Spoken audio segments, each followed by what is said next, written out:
We begin with breaking news. A fiery plane crash in South Korea, killing 179 people, leaving just 2 survivors. Witness video shows the moment the Jeju Airjet skidded across the runway earlier today, unable to stop itself. It exploded at the end of the runway, killing nearly everyone on board. Witnesses describing the chaotic moments. I think it was about 9 or 8:50 a.m. I heard a bang. At first I thought it was an oil tanker accident, as we can see a lot of oil tankers nearby. Then I felt different, so I went outside and I saw a big dark smoke. Then I could hear a big explosion sound, not the one from the crash itself. Then I heard more explosion, at least 7 times. Now, before the crash, a passenger sent this text message to a friend. "Wait a minute, we can't land because a bird or birds caught in our wing." "Since when?" the friend says. "Just now." "Should I leave my last words?" the passenger responds. Meantime, the 2 survivors, both crew members, are now in the hospital, and officials there are saying that one is now conscious and speaking with officials. The National Transportation Safety Board now is saying that it is sending its leading team of investigators to assist in the case. CNN's Mike Valerio has more from Seoul. The cataclysmic scene stunning South Korea. A Jeju Air Boeing 737-800 with 181 people aboard. The plane's landing gear, local officials saying, likely failed. The aircraft's belly scraping the pavement, coming down close to the end of the runway before crashing into an embankment and exploding. A breathtaking plume of smoke seen for hours. In its wake, hundreds of mourners, families of the dead, crowding into the arrivals hall at South Korea's Muan International Airport. The man in the white helmet tasked with naming those who would never come home. Their bodies identified with loss and unspoken farewells, too much for families to bear. "I'm going crazy," a man shouts, shattered by the calamity.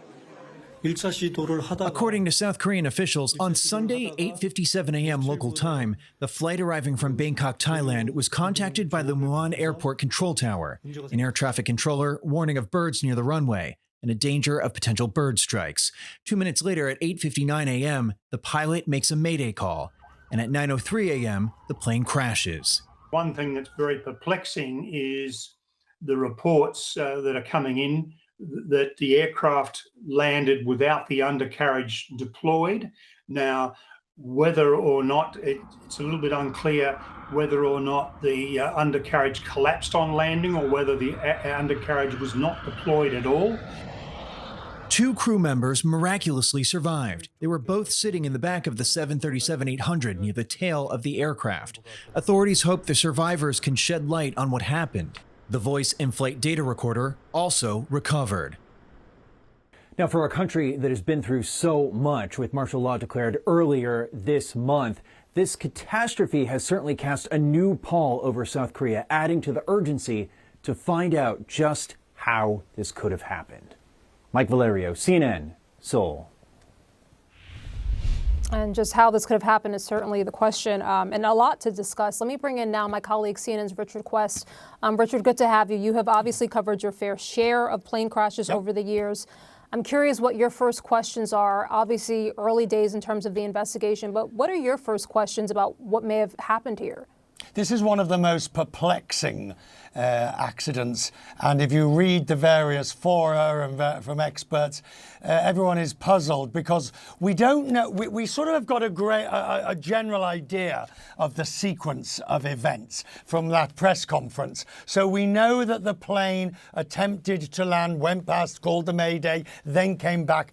But what we don't know is where the bird strike happened, how badly it hit the aircraft, clearly catastrophically, because it was unable to deploy the various things like landing gear, flaps, thrust deploys, thrust reversers and the like. And so we don't know the exact sequence and the consequence of the various actions that took place.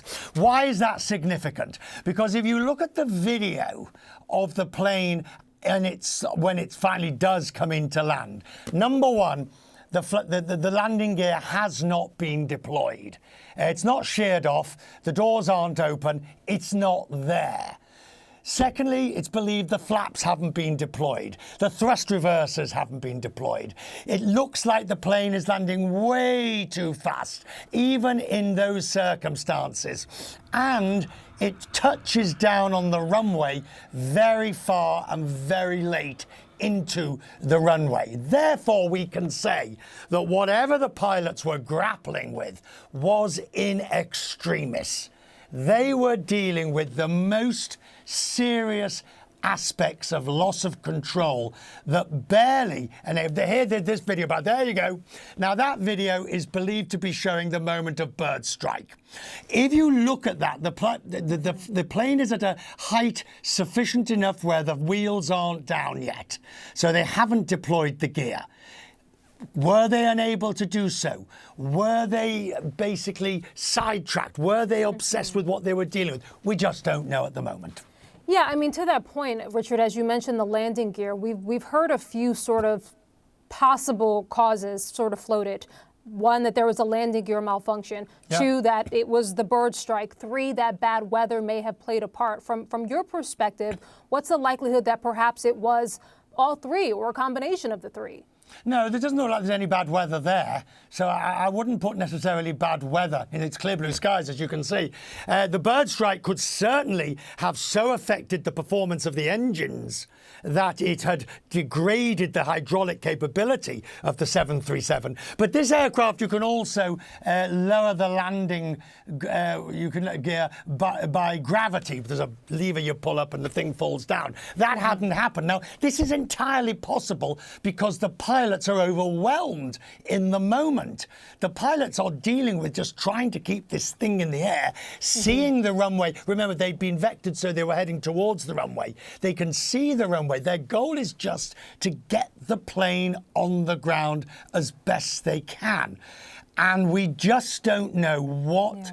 But now we will find out, because, look, this is, by the way, this is an old one. I just brought this in to give you an idea of the sort of thing that we talk about when we talk about the black boxes. This is what we're talking about. This is actually quite an old one. But it gives you an idea of the sort of thing. There are two of them on board the aircraft. There's the cockpit voice recorder and the cockpit data recorder. Now, both of those have been recovered. South Korea is an extremely sophisticated and advanced country and will be able to read them, along maybe with help from others, but it will certainly be able to do it.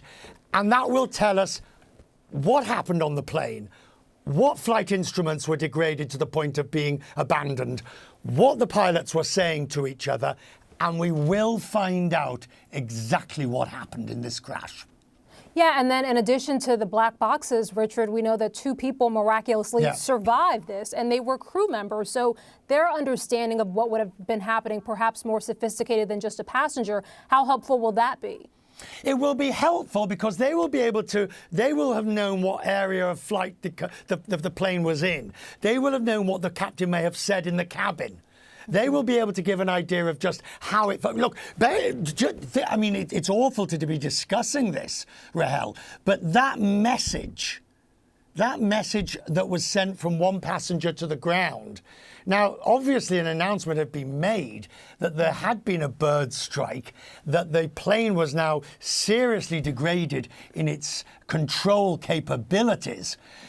And then you take that and you add on to it what the flight data will tell us. I can tell you that the circumstances and the sequence of events here and the complexity of those events is way up there. This is one of those that we'll find out what happened, and my guess is that it's going to be the pilots did a bloody good job in very difficult circumstances. Yeah, complicated indeed. And to that end, Richard Quest, we appreciate your expertise as we try to understand exactly what happened. That's Richard Quest. Thank you. Thank you.